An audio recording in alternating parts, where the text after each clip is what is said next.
그래서 이제 코를 높이다 보면은 추가적인 재료들이 필요하게 되겠죠. 안녕하십니까. 바늘박이 성형외과 박원주 원장입니다.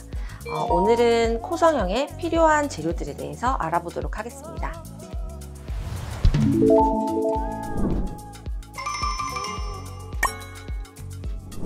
서양인 같은 경우에는 코뼈가 좀 크고 발달해 있다 보니 코뼈나 연골을 다듬고 축소시키는 축비술이 주를 이루고 있고요. 동양인의 경우에는 이제 코가 좀 낮고 작다 보니까 코를 키우는 융비술이 주를 이룹니다. 그래서 이제 코를 높이다 보면은 추가적인 재료들이 필요하게 되겠죠. 그래서 재료들은 크게 두 가지로 나눌 수 있는데요. 하나는 자가조직입니다. 자가조직 같은 경우에는 대표적으로 비중격, 귀연골, 이제 늑연골, 그리고 엉덩이 진피, 측두근막이 있고요. 이제 인공조직 같은 경우에는 대표적으로 실리콘 보형물, 보어텍스, 메도포어, 그다음에 기증받은 이제 기증 늑연골이라든지 기증 진피가 있습니다.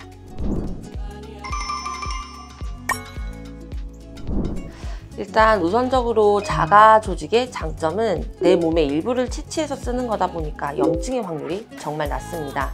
하지만 이제 채취하는데 추가적인 수술 시간이 필요할 수 있고 흉터도 생길 수 있고 통증이 발생할 수 있다는 게 단점이 될 수 있고요.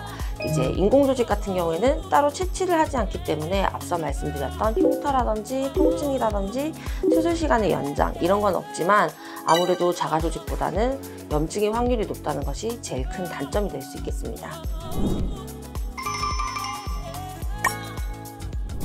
이게 예전에는 L자 실리콘을 많이들 썼었어요. 뭐 요즘도 쓰시는 분들도 있기는 하지만 L자 실리콘을 이렇게 넣으면 콧대랑 코끝이 다 이제 실리콘으로 올라오기 때문에 생각보다 수술자 입장에서는 수술 후 결과가 어느 정도 좀 나오고 수술하기가 되게 편해요. 하지만 우리가 눈처럼 많이 움직이진 않더라도 코끝도 말씀을 하시고 식사를 하시고 하면 조금씩 움직이는 부위예요. 그러다 보니까 L자 실리콘의 경우에는 계속 텐션을 받게 되고 코끝이 이제 피부가 얇아질 수도 있고 비쳐 보일 수도 있고 그리고 살짝 이제 캡슐이 생기면 들려 보이거나 코끝이 좀 찝혀 보이거나 하는 이런 문제들이 많이 생기다 보니까 요즘은 L자 실리콘은 거의 쓰지 않고 있고요. 저 같은 경우에도 콧대랑 코끝을 아예 분리해서 수술한다는 생각으로 하고 있어요. 그래서 이제 실리콘 보형물 같은 경우에는 콧대 이제 시작하는 지점부터 날개 연골이라고 이렇게 코끝에 연골이 있는데 그 사이 경계까지만 들어가요. 그렇기 때문에 이제 실리콘이 이 날개 연골을 뚫고 나온다든지 비쳐 보인다든지 하는 걱정은 안 하셔도 될 것 같습니다.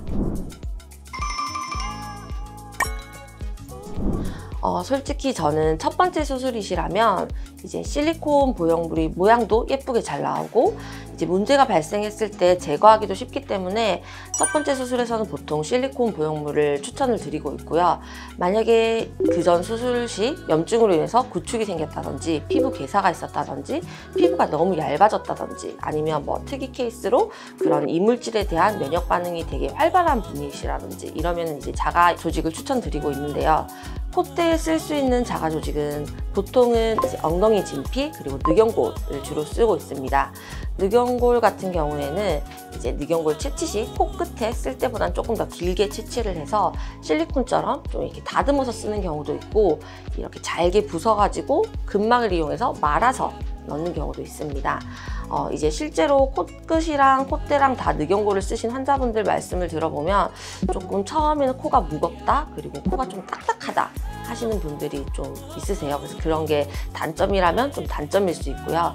드문 경우긴 하지만 와핑이라고 시간이 지나면서 늑연골이 휘는 경우가 있어요. 그래서 흔하진 않지만 만약에 발생하게 된다면 다시 한 번 더 간단한 재교정이 필요할 수도 있습니다.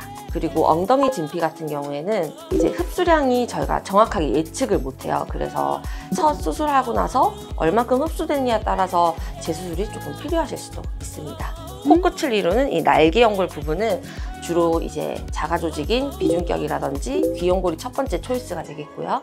재수술의 경우에는 이런 비중격이나 귀연골이 충분치 않다 그러면은 늑연골을 사용하고 있습니다. 코 성형의 경우에는 뭐 코의 길이라든지 콧대 높이라든지 피부의 두께, 뭐 코뼈의 구조라든지 이렇게 여러 가지 고려해야 될 요소들이 많습니다. 그래서 복합적으로 설계가 필요한 수술인데요. 어떤 재료를 사용하느냐도 중요하지만 어떤 수술 방법으로 어떤 결과를 내느냐 이것 또한 중요하다고 생각합니다.